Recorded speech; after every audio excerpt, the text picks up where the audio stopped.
Action breaking చూస్తున్నాం. తెలంగాణలో కాంగ్రెస్ పార్టీకి మరో జలక్ తగిలింది. మాజీ మంత్రి సునీత లక్ష్మారెడ్డి హస్తానికి హ్యాండ్ ఇచ్చి గులాబీ గూటికి చేరుకున్నారు.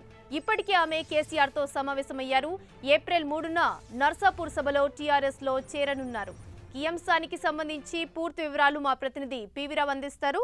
పివిరావు, వర్ష మెదక్ జిల్లా నర్సాపూర్ మాజీ శాసనసభ్యురాలు మాజీ మంత్రి Sunitha Laxma Reddy Congress party good bye చెప్పి టీఆర్ఎస్ పార్టీ తీర్థం పుచ్చుకున్నారు. ఇది కాంగ్రెస్ పార్టీకి మరో పెద్ద షాక్.